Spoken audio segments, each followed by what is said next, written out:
they get the chance. They were born in bloody circumstance.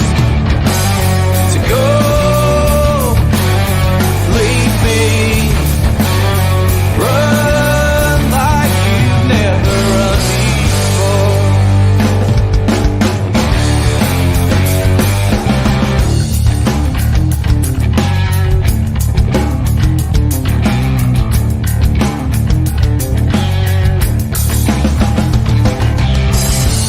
A voice from the underground, given room to breathe, not but be drowned. So die if you get the chance. Better men than you've been left this dance. To go, leave me, run like you've never run before.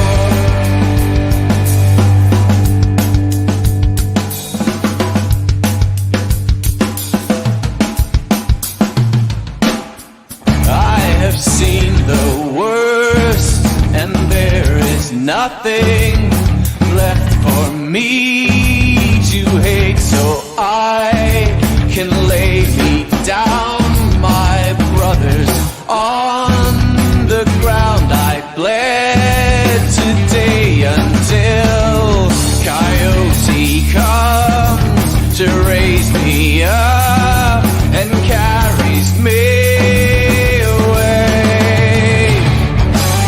To go, leave me, run like you never did. No, believe me, run like you've never run before.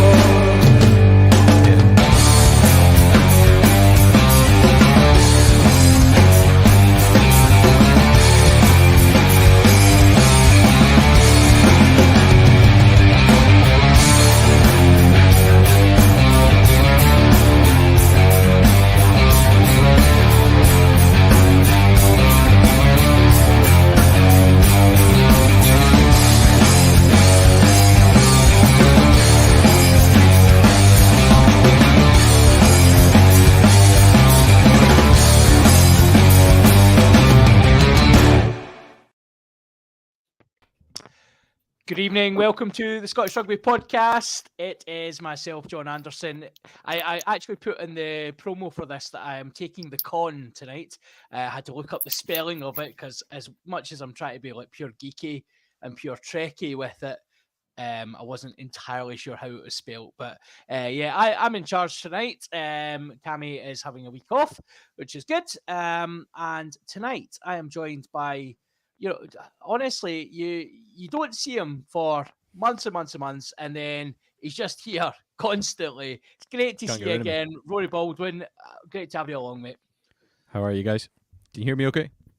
Yes. Yeah, you could probably nip up just very slightly on your volume. You said if you that. wanted. Okay, try that. Yeah, that's much better. Yeah, great to have you along, Rory. Loving the fluffy animal collection in the background. Thanks very much. Quite a statement. I've only just angled the camera away from the washing behind me, so. Yeah. So to be honest, my washing is right over here. I had to move. I just shifted it all along, and I had to then shift stuff off that chair as well, which was hanging. So yeah, the professional nature of what we do here coming through. I am also joined by Mr. Craig Manson. Craig, how the hell are you, sir? Doing just fine. Nice to see you all, and I'm glad to see that you've adopted the Jean-Luc Picard baldness there, and taking the conn. I'm a showing my geekiness there. I can. Do you know? I'm just like tonight's episode. I'm just going to make it so. You're going to try to engage people. The problem is, I've just been messaged by my son Logan to say that he's listening, and I've got to give a shout out to the Flat 4E Massive, and then I've just blown the coolness of it all by talking about Star Trek and sounding like a total geek. So my apologies. if you were to do an impression, how would Picard give a shout out to the Flat 4E massive? Oh, you can't. Like I'm good at accents, but I can't do the old Patrick Stewart, unfortunately. A Shakespearean night. Yes, yeah. Oh, I, that's a I wouldn't. shame. You were just trying to get me to totally and utterly embarrass my Oh son. yeah, And I'm not. 100%. I'm a constant embarrassment to him anyway, so it's not a problem. Although my Oh, wife usually tends to be more embarrassing when she's shouting at him on the side of the rugby pitch, shouting at him, "Go Logan, go Logan!" So yeah. Go Logan. Well, maybe we'll record that from someday, and we'll shout that at my beside the pitch. We'll just put it on a big loudspeaker. Just go Logan, go. But anyway, it's great to see you guys along. Thank you for joining me tonight, and great people that are joining us tonight. Great to see you along.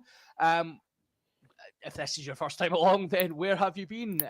This is episode 270. Can you believe it? We've only been cancelled 3 times, so it's not the worst effort. If you are interested, we're obviously affiliated with the Scottish Rugby blog.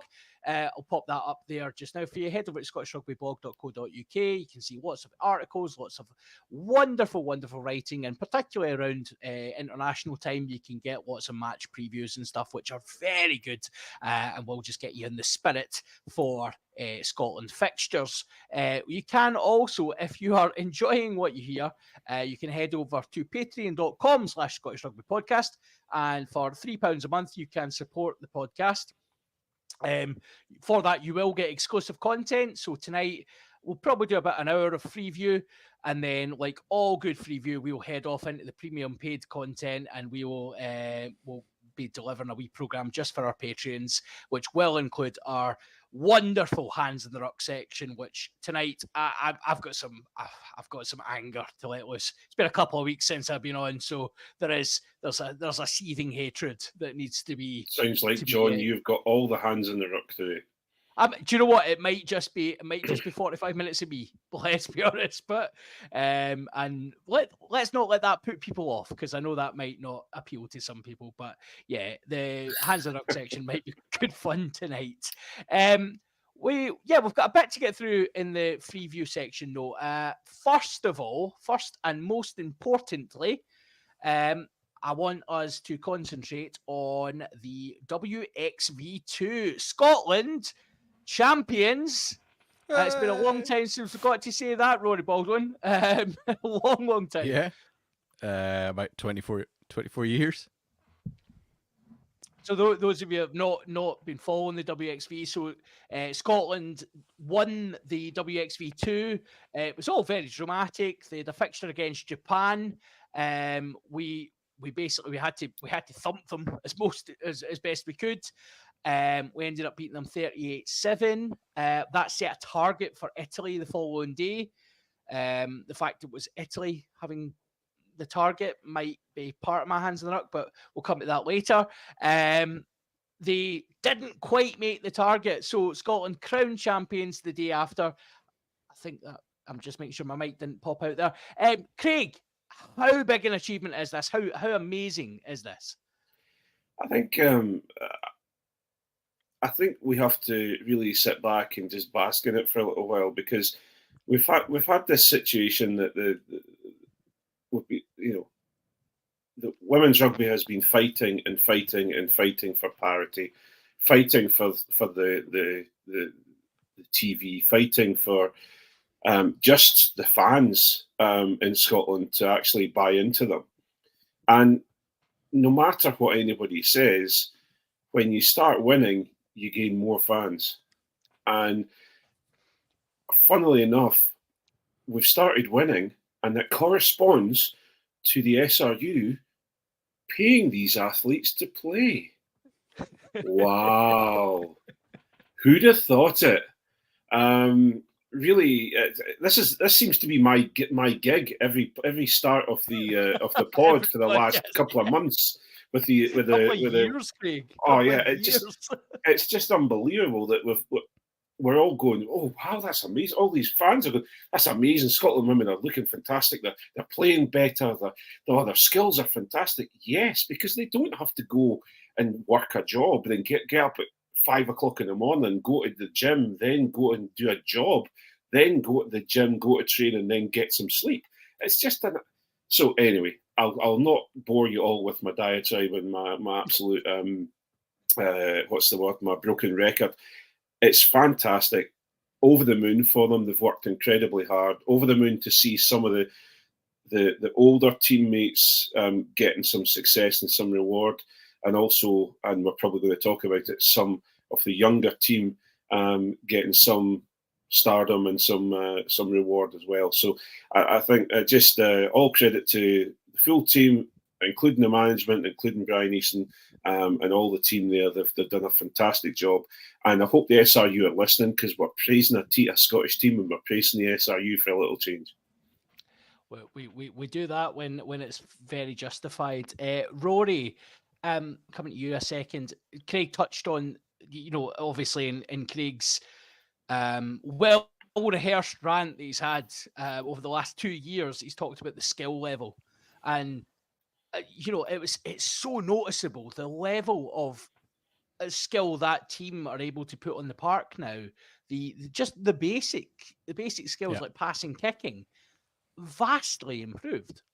Yeah, I mean, I think we talked about it. Talked about it last week.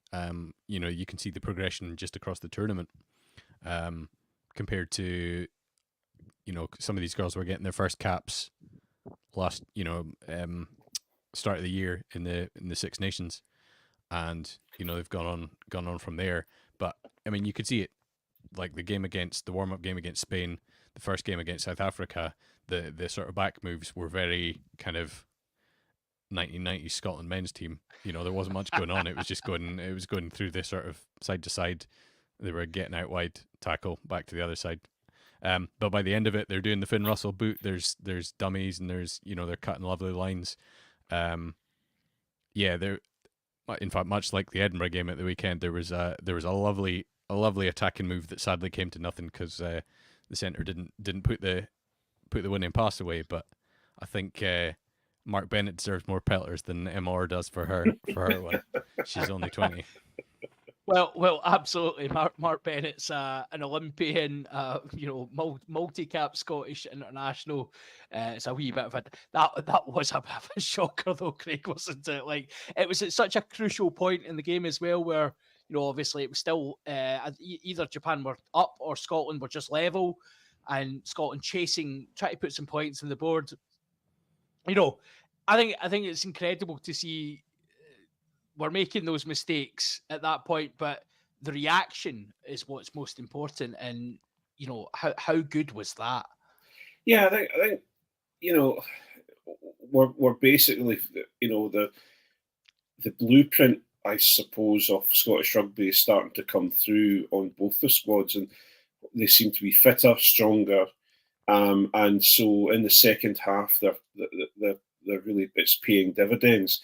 Their focus, their accuracy in the second half seems to be far better than, say, maybe the teams that aren't training or being paid as much or have it as a first job sort of thing. So it's noticeable now, and hopefully we'll get to a stage where a lot more of the teams will have rugby as their job, and their skill set will come up, and it will be. We'll be in a situation where the World Cup, there's many different teams that can win. But just to go back to Scotland, I think as I say, that we tend, Scotland men seem to come at you in the second half when they can, and so the women's squad seem to be echoing that slightly. And I don't want to ever say that they're the same as the men, but their blueprint is all over their attack and all over the work that they're doing now. So thinking back, Rory, to Scotland have obviously come into this WXV on the back of what for most people was considered a very successful Six Nations. Prior to that, it was a run of, I believe, 12 losses. How important, Craig's touched on the impact on the coverage and fans getting involved, but how important were those two games at the end of the Six Nations for that springboard into this tournament, or was it not at all?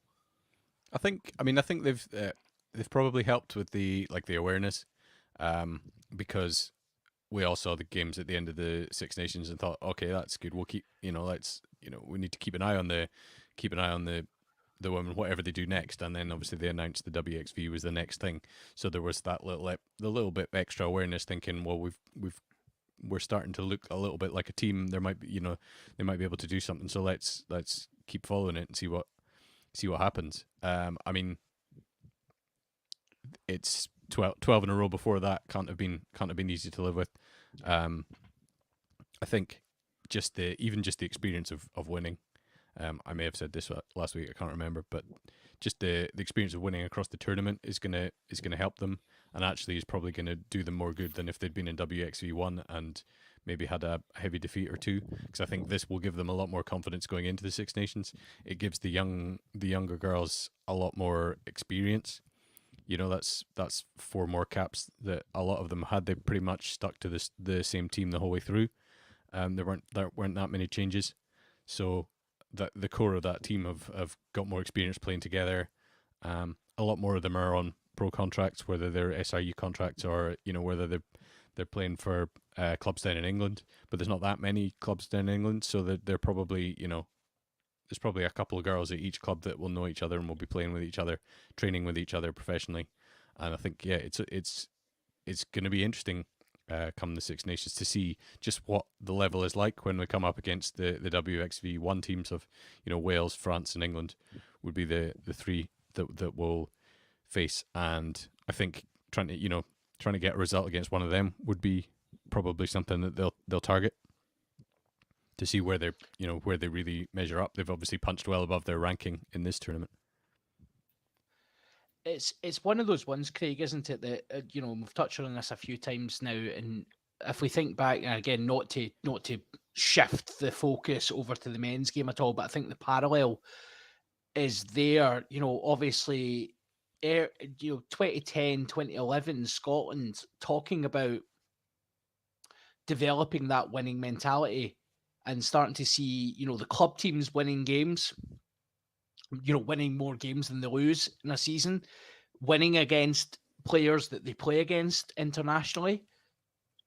Really, this sport is, and I think we probably have a misjudged kind of concept of players, because of maybe the All Blacks and other very successful teams, Ireland being one just now. I think we often judge players as being like, we hear the same stuff over and over in terms of winning. But, you've said yourself, it's really important to develop that winning habit. Do you think there's enough of a core in that team now, that the young part of the team? Because obviously some players are coming to the end of their careers. Is there enough winning habit there to challenge? Let's say Wales would be the target in the Six Nations. I think you've got to look at the fact of, we go into Six Nations. I'm a believer. I'm not one of these believers of four-year World Cup cycles. I'm very much a believer of, what's the next game? Let's train to win the next game. And I think, we've got to build, as the men's team has shown, and we need to look at starting to build a significant group of players that we can call on, that we're going to that will give us a large amount of depth to then go through. Because if you look at, funnily enough, people are going on about depth, and look at New Zealand and look at South Africa. One person drops off and somebody else can come in that's just as good. I could probably argue that against Ireland, because Ireland seem to just be playing the same 23 all the time. But I think with Scotland women, we can go a different way. We have the opportunity now to build from the strength of the women's game in Scotland, and we can bring in some younger talent. But the main thing for me, and just to go back to your question, because I've kind of meandered off the point, is that, first beer of the night. I think for me, the younger team members who are coming through, if we're winning more than we're losing, then they're used to winning. And just as everybody says, when you get used to winning, losing becomes something that you do not want to do at all. And not this is no disrespect to the players of the past or the players that are older in the team. In fact, I think the players that are older in the team are deserving what they're getting now. They're getting those wins, and they can celebrate even more because they know what it's like to go on a 12 game losing streak. But I think it's all about attitude. If you believe the Red Roses believe they are the best in the world. England believe they're the best in the world, and they're only fifth. But that's the men's team, I should say. But apparently they're third in the world now. Apparently, because obviously. I think no, they're saying that they're third in the world now because they. Oh, because they got to best team in the Northern Hemisphere. Yeah, best team in the Northern. And anyway, that's a different story. But I think So I've meandered along here, and I'm talking a lot. But I really do think that yes, if we develop this winning culture, then there's nowhere else to go. They have to win, and it pushes them harder. So before we come back to individuals, because I think that's the segue will take quite nicely into some wonderful news that we saw today. Rory, let's talk about the WXV as a whole. Success, failure, what's been the pros, what's been the cons, and has it set the blueprint for what we know, World Rugby have kind of started to put the feelers out for a complete revamp of the men's game? Has WXV, has it delivered? It's interesting because it's sort of given a bit of something that could be, like a little segment of your year-long league running thing that you could stick. Here's a little block of games you could put in the summer and get a few teams to fulfill their fixtures against whoever they have to play through the course of the year. It's an interesting idea to have the WXV3 in Dubai. Yep. Well, interesting. Beloved of diversity and stuff as they are, and then you've got the middle one was in South Africa, and then WXV1 is down in New Zealand. I'm not sure. I mean, there were some crowds at the games, but they weren't big crowds. It looked a lot like local schools and stuff had come along to certainly for Rugby Mad South Africa, who are in the heart of what was World Cup winning campaign. There didn't seem to be a huge amount of audience even for their own games. I haven't seen any of the WXV1 games, so I'm not sure what the crowds have been like down there. I don't know whether there's perhaps whether if you hold it all in one place at one time or staggered, but in one location, whether that means it's just like you're having a World Cup every year and they don't want to do that. I'm not sure, but I wonder whether having more going on would kind of build the interest. It did. Certainly the crowd seemed a little bit sparse in terms of the concept of the idea. It's almost like having a World Cup pool, but everyone's kind of at your level, so the games are a lot more even. Certainly Scotland, 3 games, although Scotland kind of won all 3 of them comfortably. They weren't comfortable games. They were tested, and going into them, we certainly had the potential expectation that they might lose. So I think having that balance is probably quite good. So I mean, it certainly as a first kind of experiment, it seems good. I think leaving relegation out is probably not a great idea, just because we'd obviously be getting promoted to the next level for the next one. But yeah, it's just more ring fencing. They love a bit of ring fencing up at World Rugby Towers. Don't they? Craig, similar question, mate. What was your overall takeaway from WXV? I think honestly, I don't really have very many negatives. For me, I think it's all positive. I think it's allowing the teams that are at similar levels to play close games, just as Rory said. It allows us to obviously it's very easy for us to say it's fantastic because we won WXV2, but I certainly Best idea ever. absolutely Great best idea ever. Let's do this a lot. I honestly don't. I think it would have been a different tournament if we were in WXV1 or WXV or whatever you want to call it. So I think it's it's a difficult one. What I like about it is the fact that the players are getting game time and they're getting the opportunity to win caps, and hopefully we're going to see players getting to the 50 and the 100 cap level quicker. So yeah, it's a positive thing, and I think just as long as we can start, just as I have to echo Rory, and not to sound like I'm being a bit repetitive here, but I think we have to try and keep it within the rugby nations. I don't want to see them chasing the money and taking it to Dubai or taking it to places that really I don't think really places that women wouldn't even be allowed to play rugby, perhaps. Well, yeah, and just all of the things that are associated with that, along with human rights issues, and also just things things to do with diversity and inequality. So I think it's good to I'm very excited to see the World Cup in England. I think it will hopefully give a lot of Scottish fans the chance to travel down and watch their team play. And hopefully we can get a WXV couple of games up here. Absolutely.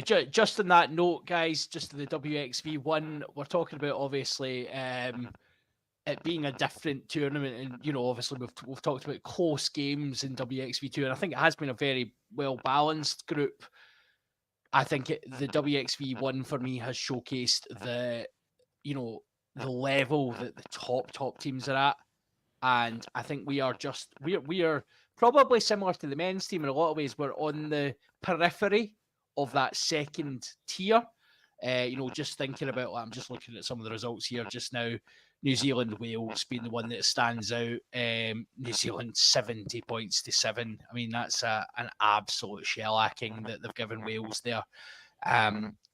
Given that we've been a couple of points away from Wales a lot of times in the recent fixtures, and even in the World Cup, we weren't a million miles off New Zealand. That's quite a sore yin to take. So I think the top tier are still out of reach, and that it's going to take many years of investment to get to that space. So let's talk now just about obviously individuals for the Scotland perspective.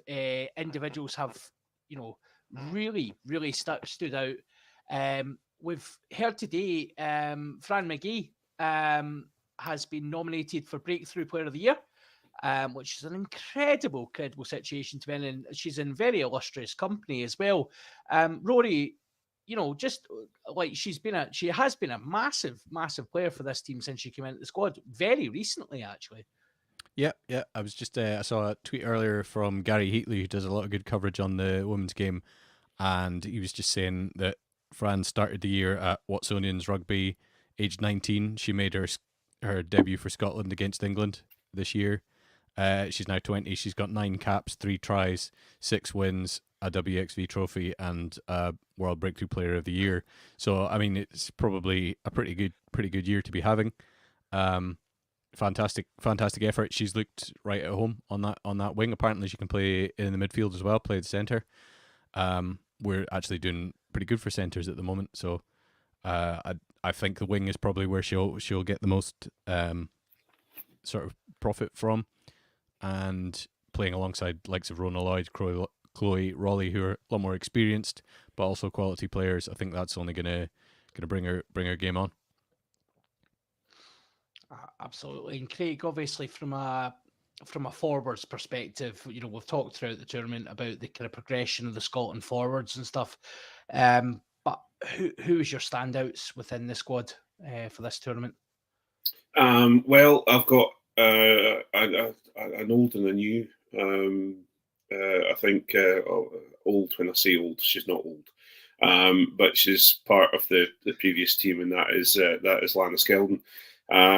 Just absolutely, just an absolute whirlwind of a player, a hooker who is comfortable in set piece, very, very strong in set piece, but is just as strong in the open play. And then I think the other person that really stands out hugely for me is Evie Gallagher. She, a player of the match award in WXV. I think she's also had massive boots to fill, taking over from Jade Conkle-Roberts. What makes me okay? Jade has had her injury issues and has had to have an operation and is coming back from long-term injury, but she's having to fight for her jersey, and Evie Gallagher's making her fight for her jersey. So I'm thoroughly impressed. Yeah, so I think it really stands us in good stead. We're starting to see, you obviously worry when you've got such standouts as Jade Conkle-Roberts, and that kind of almost that first phase of, let's call it the first phase of professionalism. It wasn't really, but it was kind of Scottish that first Women's Rugby Cinematic Universe Phase 1. Yeah, we're doing. Yeah, basically, yeah, that's where I'm going with this. We're going to get to the end of Phase 1. There's going to be a massive Avengers movie in the Six Nations, and it's going to be brilliant. But it's great to see these new characters coming through, new players coming into the squad and really, really making their own mark and really starting to generate some buzz. Can I make one point here, though, John? You can make any point you want, Craig Manson. What you have to? My Rory, you're spoiling me. What I have to say here is, and it's echoed throughout the club game as well. We're in a situation now where the women's team, whether and when I say that it's echoed through club teams, you'll get the point in a minute. But the women's team are starting to win trophies. There are clubs where the women's team are in a higher league than their men's team, and the Scotland women are showing their mettle now, and being in. They're starting to win things, and they deserve our support. They deserve everything that the Scottish fans and the club fans can give them. So. Yeah. We're only going to continue this. We're only going to continue if fans get involved, go to clubs and watch the women's games on Sundays. They're on a Sunday. You can go up, have a pint, and then come home for your Sunday dinner afterwards. It's a really easy thing to do. So for me, it's an exciting time for Scottish rugby, and they deserve us going and supporting them. And just to further on that as well, obviously the cost of supporting rugby in the men's game, the cost of being involved in rugby is exceptionally high. No matter what way you look at it, it's an expensive sport to follow. And the women's game is still quite accessible. It's still, you still get good value for money. So you know what, if you've got any opportunity to go along to a fixture and go and see it, you can go and watch international games for a fraction of the cost of even the pro club games in Scotland. So, just take those opportunities just now, because this is only going to grow and it's only going to get bigger. And, with that, we know, we've obviously praised the SRU slightly earlier on. We know that they'll not be shy to make a buck out of this or two. So, as this grows, it's going to get more expensive. So take the chance just now and really support the girls, because they're doing amazing stuff and really starting to push Scottish women's rugby forward, which is incredible to see. Sorry, 2 seconds. Craig, you're so just to say, Craig's prop membership card is getting revoked for not picking out the Belize's outstanding play. Well, that's a fair point. Thanks for that, Andy. Yeah, no, I mean, Craig, I think Craig's prop membership is I think it's been a sugary peg for a while. How dare you? No, How 'cause dare you? who else is going to explain this scrums to us? Listen, Andy, if if you listen to this pod on a regular basis, Andy, you'll understand the absolute dross that some of these boys talk on here about the front three. I'm the only clear voice on this this podcast when it comes to front three. So, but no, you're right. Don't get me wrong. He is right. Belial has been absolutely fantastic again. A younger player coming through and showing her mettle, but. Evie Gallagher, just for me, just got it. I think what was interesting, Eleanor that writes a few bits about the women's game for us, was mentioning it in her kind of roundup piece. There was you couldn't, but we were talking about it on Twitter during the week, trying to put together a poll for player of the tournament, and like we couldn't narrow it down to 4. So I said, okay, well we'll pick 4 forwards and 4 backs, and we still couldn't narrow it down to 8, because. Lana Skeldon and the Locks had a great first game, but then the second game it was the back 3 that were outstanding, and then again this one it was it was Helen Nelson and her kicking and Belial's scrummaging and stuff like that. So yeah, it's great to see them all sort of taking their chance to shine. We will probably get a poll up at some point. We'll see if we can figure it out. I mean the great thing that the other thing we were talking about is looking at how old they are, because like there's large chunks of that backline certainly, or the potential backline, are early 20s, and could barring injuries and things like that, could be together for a couple of World Cup cycles easy. We were actually wondering what do because we didn't know the answer, do women's rugby players peak around the same ages as the men, or if anyone knows the answer, come tell us. Yeah, it'd be interesting to explore, wouldn't it? But certainly it's. I mean, Ruby Tui is like 32 or something, so it sounds like it's about the same. Yeah. Well, it's probably us for WXV for just now. I think we're all very excited to see. Obviously the Women's Six Nations next year. Really excited to see how that comes about and progresses. And hopefully we can go and thump Wales by 70 points as well. Don't see it. Sorry, Johnny. No, fine, mate. There you go. I was thinking just our good friend, just to keep our good friend David from the Scrum the Earth's feet on the ground. I'm sure we beat a team in WXV that's quite close to his heart. Yeah, I Japan fan. I don't know if is he Japan or maybe he's a South Africa fan. I'm not sure. Hang on. It was the USA.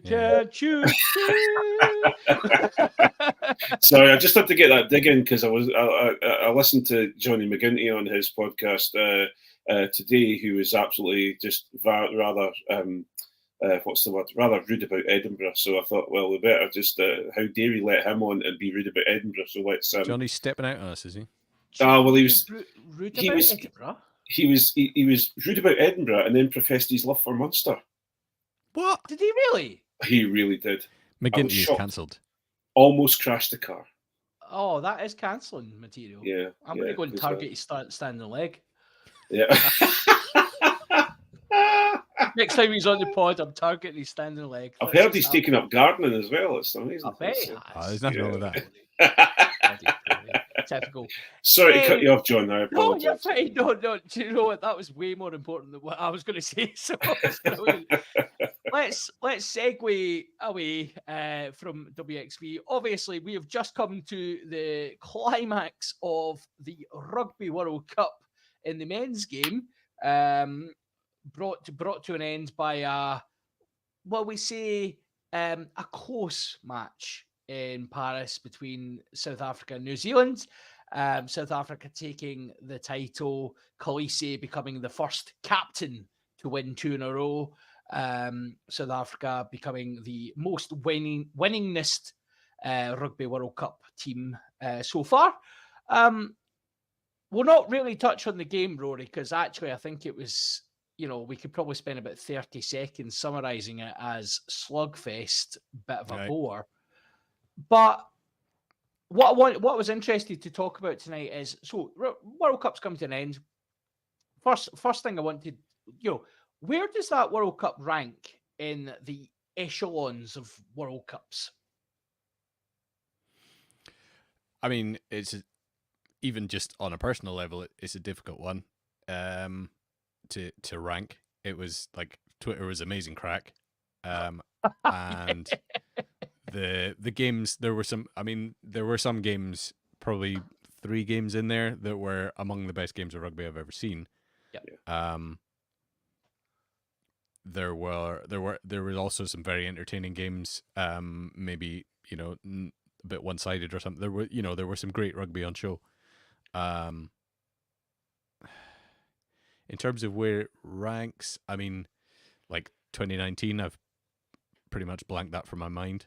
That didn't happen. 2015, I didn't like, because I went to 2007 and 2011, so I went to this one, kind of brought back memories of the first one I went to in France, and it seemed like everyone was having a great time. It's probably around there. I think in terms of, just because we saw some of the great games, this one's probably going to be up there. I think people will probably still remember the final for all the cards stuff, though. I don't think people are not going to. They're going to talk about the sort of the peripheral stuff, like the draw, the officiating, the bunker system, the red cards, which is a shame because there were some amazing games of rugby in there. I think it might have been a different story if France had just managed to stay in the tournament till the end. I think if with the way France were playing when they were playing well, if they'd stuck it out and made it to the final, I think it would have been, that would have been a proper occasion. I think the problem probably was that by the final, all the neutrals, i.e. all the French fans, had basically taken a dislike to both teams in the final. So there was, they didn't really care who won. I said most of Twitter at that point, to be fair as well. I think that's a very fair assessment. Craig, for you, what were the standout moments of the tournament? What was the highlights? What was the lowlights? I think for me, I think the standout and the lowlight, the lowlight or highlight and lowlight are fairly similar. And for me, the highlight was the level of rugby that was played. There was some, just as Rory, again, I'm echoing Rory and he's a very knowledgeable boy. It's not a bad thing to echo him. Don't you just hate him with his? Don't you just hate him with his logic and his facts? Logic, facts, and his he wouldn't make it. He wouldn't make it in politics. That's for sure. But I the level of rugby. If you look at the games that were played, there was some fantastic gameplay. There's some fantastic players showing their skills. There was France seemed to really engage the Rugby World Cup, and they've made it a phenomenal experience for those that went. But my lowlight is the fact that it's shown everyone that really there's a real hierarchy. There's 4 teams out there at this moment in time that will win most things for the next few years until everyone else either catches up or starts to play like them.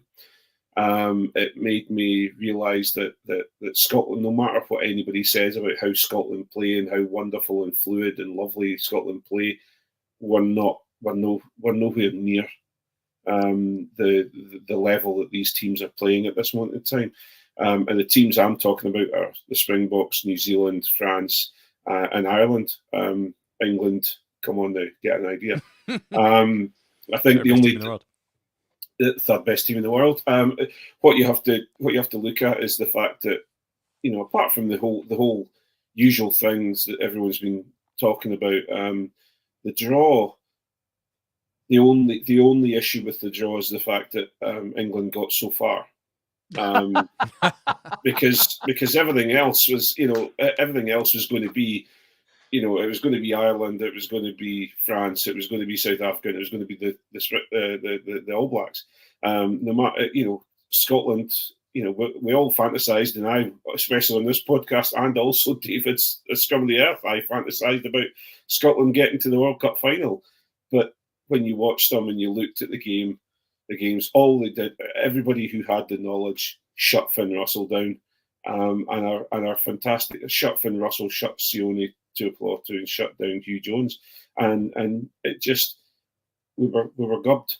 So it was just the way it was, and I think so. We've got a bit of a little bit of a vacuum. Vacuum's the wrong word. We've got a little bit of a yawning gap now between probably the top 4 teams in the world that people are going to have to get to.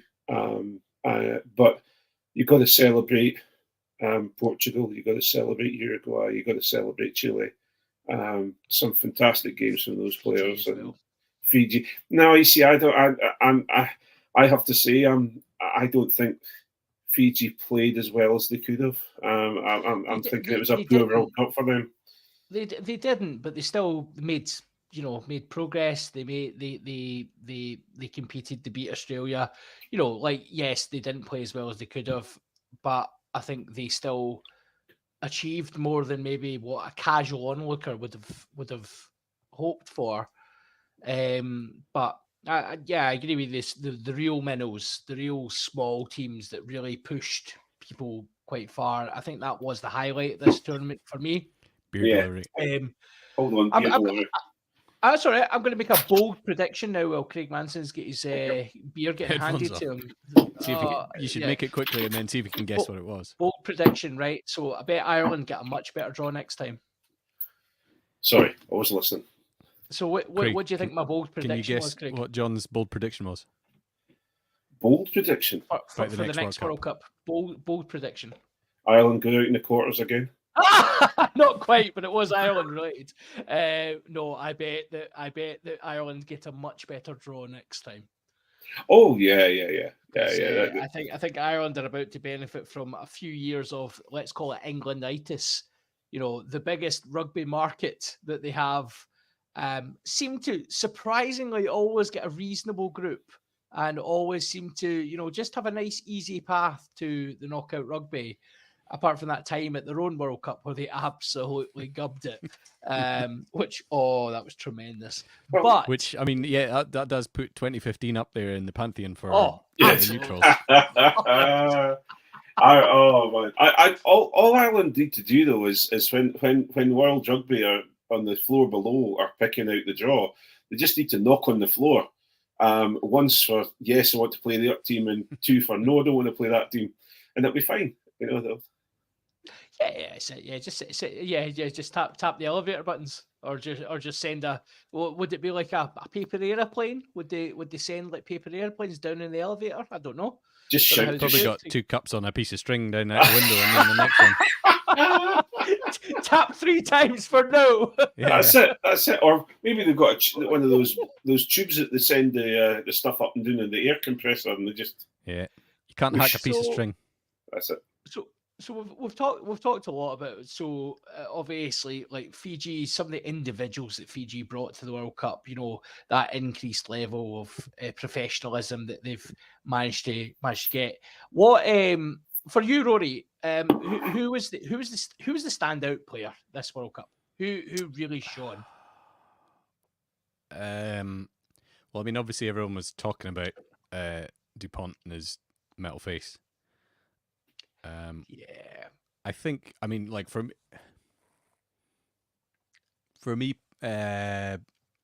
probably it was probably 1 or 2 wingers. I mean, Peno I thought was fantastic, as he always is. I love up to the point at which France went out. Will Jordan for the All Blacks. Yeah, he had a fantastic tournament. I was actually really impressed by Cam. Probably going to mess his name up because I can't remember. Cam Roygard, who didn't play the big games, but was arguably unlucky to be replaced by a ginger on the bench for the final, and for the final, might have done better than our Finlay did, perhaps. a ginger who shall no longer. He is now an illegitimate ginger. Never mind Craig's prop card. He's had his Scotland card cancelled. He has illegitimate ginger. For We're not going to have ironically him. playing like a Scotsman. People's born, as Yeah. as it was in the telly. People's born. That's a beautiful example of nature versus nurture, isn't it? That he absolutely keeks the bed in a World Cup final. Hey, listen. At least there was there's one Scotland. There's one person from Scotland that's got to a World Cup rather than no Irish people. Well, Got to a World Cup final. This is also true. Craig, who was Irish your caps though. John Klein's got he had Irish caps. Oh, that's true. Yeah, That's true. it. And their man No, Felix Jones, their coach, but Yeah. I mean, technically, Klein is now Irish and South African, which I don't know. On Twitter speak, that makes him a very, very that's a target right there. That's a horrible state of affairs, isn't it? Craig, who was your standouts of the tournament?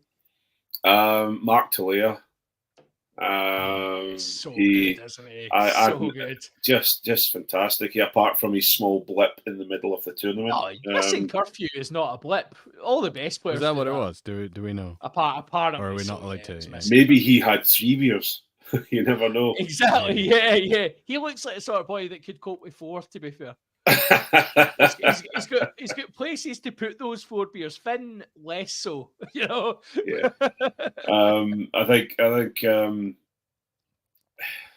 again, Pinot, I thought was just fantastic. Will Jordan again. Darcy Graham, he's knocking on the door of the top try scorer for Scotland's records, and he made a large jump in that in one game. I think you have to, and this is a difficult one. I'm saving the best till last. I'll come to it in a minute. But Sia Khaleesi, no matter what you think of him as a player, technically, his leadership and his humility and his sheer love of the game and love of his country just is infectious. And apart from when he started to, be a bit Suki Bumlick with the Welsh, at one point when he appeared on S4C or SC4 or whatever it's called. Being in the URC, mate, they've got to do that. Yeah, mind you, Jack Morgan has played incredibly well, so I can't say very much. He's a young lad and having the captaincy on his back, he's done very well. But yeah, I think Sia Khaleesi has been fantastic, and if you want to turn around and point at someone, everyone started talking about Mario Itoje as a leader of his community and a leader of men and someone to be really looked upon. Sia Khaleesi is now standing 4 foot taller than him, and Sia Khaleesi really has shown he's a proper leader. But the man who stands out completely for me, and Andy Steele will be happy. I might get my membership card back in a minute. Oxen Che, just for me, has just blossomed and turned from someone who was a fairly good technical prop who would come off the bench and not not change anything, and I mean that in a good way. You wouldn't see the sort of the level of scrummaging go downwards, but actually he's now coming on and he's actually taking it up a level. And no matter what anybody says, and we've avoided talking about referee calls and all these different things, Oxen Che has been, I think he's been the tournament player. He's been absolutely fantastic, and all hats off to him. I thought you were going to say Javan. Oh, when he started talking props, I'm thinking, who's he going? Who's he going Honestly, I would literally have just removed him from the podcast at that point. Just like, no, I'm not doing this. I'm absolutely not doing this. Ridiculous chat. Kat has pointed out, do we want to just have a wee second to talk about Razzie getting his red light out? the traffic light system with South Africa, they continue to push the envelope. Are they worthy champions, Rory Baldwin, or are they just cheating scumbags? I don't think they're cheating. I think they're just they're just trying stuff. I mean, to be fair, you know, being willing to experiment is grand. And what's really annoying is that all their experiments pay off. You know, they try a 7-1 bench and it doesn't. Everyone goes, that'll hurt you. Well, of course Like, it works when you've got those monsters on the bench. Of course it works. But I mean, you look at Scotland playing a 6-2 bench against Ireland, which completely, you know, as soon as Kinghorn went down, completely buggered the whole thing up. Do you remember the first time we done a 6-2, or one of the first times we done a 6-2? Was it not the World Cup? No, it was that Twickenham game. Oh, really? Where we got quite a few injuries. It might have not been one of the. Fraser Brown went down earlier. It was one of the. Fraser Brown got. He gets sin binned, but that was one of the earliest 6-2 memories I have, and we had to shuffle all sorts of players, and we just got absolutely torn apart. Yes. Why does it happen to us? Why? Exactly. So you want to say, well, that's a stupid idea. Don't do it again. And then they do something even what you would think would be even stupider, and it works. And that's probably the most annoying thing. I don't know what the traffic light thing was about. So I don't think he was secretly transmitting messages to Mars or anything. I think it probably was. It probably was just a way of communicating. If he wants that level of control over his players, then fair enough. I mean, he was by far not the biggest clown in the coaching world at that World Cup. Yeah, you're right about that. Who are we giving that award to, Rory? The not current coach of Australia, the coach of Australia for 9 months, who basically gaslit his entire country, and then just didn't half-ass the selection, made incredibly sort of personal justifications for them, as you'd expect. It backfired, and then completely, I mean, like in terms of his what he's doing in private and what he's saying in public, he's worse than the Tory government, and just like go brother. Yeah, no, mate. I'm not speaking to the Japanese. I'm 100% committed to Australia. 2 days later, he's like, Eddie Jones is having meetings with Japan. He's quit as the Australia coach. So it'll be days until he's announced as the new coach of Japan or something. But I feel for Dave Rennie, who got completely screwed in that exchange, and who should have Dave Rennie. I think his Australia would have made some sort of showing. Yeah. Absolutely. They were starting to play quite good rugby. Yeah. I think they so I don't know what, I mean, it sort of makes you happy that the clowns running on the Australian Union are not the clowns running ours, although obviously Scott Johnson was for a while. I don't think he is anymore. No.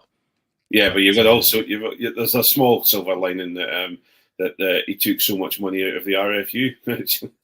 You know. Well, there is that as well, because they're now stuck with Borthwick, who they think is the next Messiah, but turns out Marcus Smith is just the naughty boy. I saw something on Twitter that said basically he torpedoed 2 teams in the space of like 9 months, 13 months or something, 9 months maybe. So, but although there was an article. There was an article about him that said the only other coach who said, I accept full responsibility for my team's performance at the World Cup was Gregor Townsend, who hasn't gone off to coach anyone else, as far as we know. Well, he hasn't, and he won't, because he's just signed a multi-year contract to continue as Scotland coach. Which Eddie did that too, did he not? These things mean nothing. Well, I mean, he'd signed a contract to join them. He hadn't signed an extension prior to the World Cup. Which, in classic Scotland fashion, we've went, let's give a guy a contract before his KPIs are due. Yeah, a performance-based contract before the performance is due. Yeah, but there's a whole conversation to be had there, though, because there is there's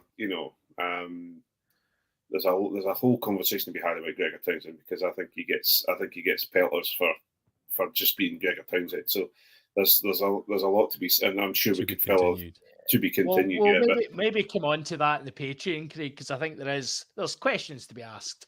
Kat has rightly pointed out Marcus Smith as an effective speed bump. That is his role. Wow, did Marcus Smith take some pelters at fullback? And you know, yes, tens generally can't defend. We know this, right? But it is brilliant when they get ran over the top of by everybody. It is beautiful. Like there's no better sight in rugby than a 10 getting with, especially a 10 with floppy hair, getting utterly run over the top of. By Beautiful.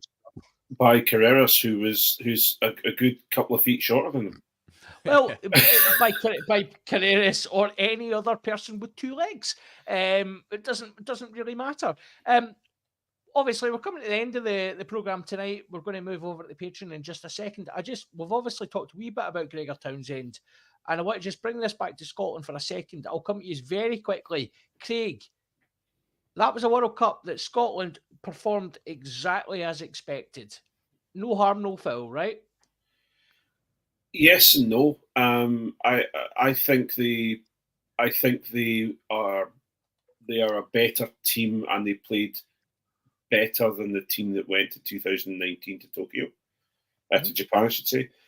So for me, looking at sorry, you only wanted a couple of words. For me, looking at the competition, we're full. I was fooling myself, and other people are fooling themselves, thinking if the draw was any different, we'd be in a final.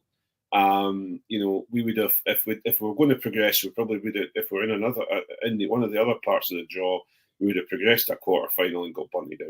So that's kind of, and probably it would have been an embarrassing one against Argentina or something like that.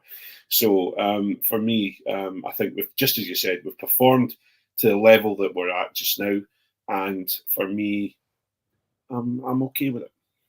Yeah, and sorry, Rory, I took up time. No worries. That's it. Rory's time's cut off. No, same statement, Rory. So, were Scotland fans just simply deluded, or thinking we could do anything at this World Cup? And was it really? Should we have changed coach before the tournament and started building for the future? That's like a 3-part question. I'm not answering that in seconds. I think that's a hand grenade, isn't it? Yeah, totally. I think I don't know about the coach. I don't really have a view on that. But I think in terms of whether it was a success or failure, like you said, they did exactly what everyone thought they were going to do. So I guess it's the manner of doing I mean, we all thought they were going to lose to South Africa and lose to Ireland, which they did. So I guess it was the manner of. I mean, for me, the manner of losing to South Africa the first half in that South African game was bordering on excellent. And then after that, it wasn't.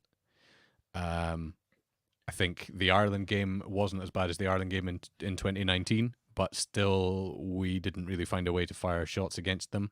So that's 4 years at least that we've not really managed to figure that out. With the same coaching staff, obviously differences in attack and stuff, but that's something that we're going to have to figure out for the Six Nations if we're going to make any sort of dent in that tournament anytime over the next wee while. I mean, I think one thing that might serve Scotland going forward is we're looking at fewer retirements than some of the other sides. Wales have lost a lot of their big names. Ireland have lost, obviously, their biggest one, who we're just not able to beat. And, he can go smugly off into the sunset, but now we have to start trying to beat this next generation and hope we have a bit more luck.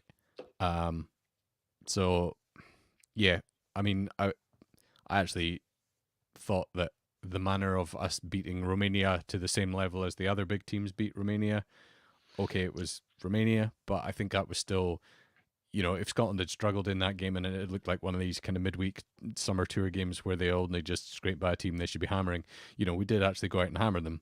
That, for me, was a kind of job done in those 2 other games. Half of South Africa was good.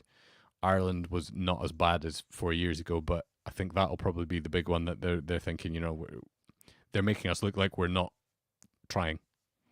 And that's not a good reflection on them as a team. Yeah. So we will no doubt have more commentary on the World Cup and the sort of fallout from the World Cup as the days and weeks go by. We've not had any retirements as yet. But we'll kind of cover it as it progresses. But I guess we'll head over to Patreon now because I've got a couple of things to set the world straight on.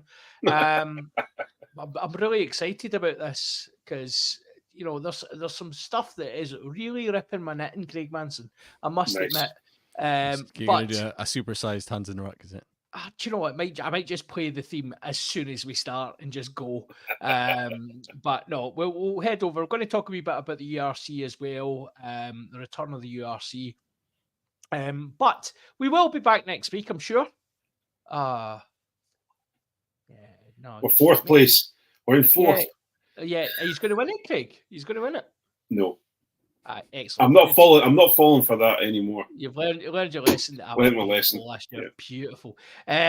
So we will be back next week, probably discussing some URC, probably just starting to settle into our pattern for the next wee while now that all the international rugby's died back. So check out that. Those of you on Patreon, come and join us. We're going to go and have some sweary words. But for now, it is goodbye from me. And goodbye from Craig and Rory. Goodbye.